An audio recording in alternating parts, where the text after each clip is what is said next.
అండి, welcome to our channel Ammapandu Krishnaji YouTube channel.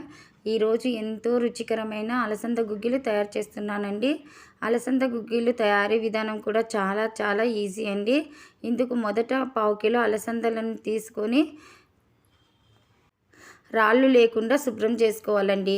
తర్వాత 2-3 సార్లు నీటితో శుభ్రం చేసుకొని 1 గంట పాటు అలసందలను నీటిలో నాననివ్వాలి. గంట తర్వాత వేరొక కుండలోకి ఈ అలసందలను తీసుకొని 5 గ్లాసుల నీటిని యాడ్ చేయాలి.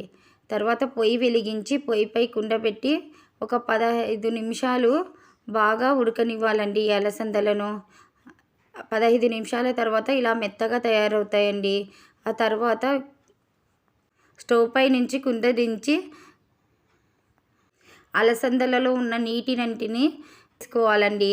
ఆ తర్వాత పెట్టి కుండలో ఆయిల్ బాగా వేడెక్కాక జీలకర్ర, ఆవాలు, కరివేపాకును వేయాలండి. తర్వాత పచ్చిమిరపకాయలు ఇలా రౌండ్గా కట్ చేసుకున్నానండి. నేనైతే ఇలా కట్ చేసుకున్న పచ్చిమిరపకాయలను కూడా కుండలోకి వేయాలండి. తర్వాత ఉల్లిగడ్డలను సన్నగా తరుక్కున్న ఉల్లిగడ్డలను కూడా ఇందులో వేయాలి.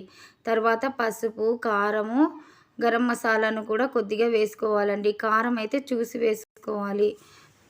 ఈ రుచికి సరిపడినంత కారంను మీరు యాడ్ చేసుకోవచ్చండి. తర్వాత ఈ తాలింపులోకే ఉడకబెట్టిన అలసందలను వేసి మంచిగా కలుపుకోవాలండి. అంతే, ఎంతో టేస్టీగా ఉండే అలసందలు రెడీ అయ్యాయండి. ఇవి సాయంత్రం స్నాక్స్గా కూడా మంచిగా ఉంటాయండి. మీరు మా వీడియోను కొత్తగా చూస్తుంటే లైక్, షేర్, సబ్స్క్రైబ్ చేసుకోండి.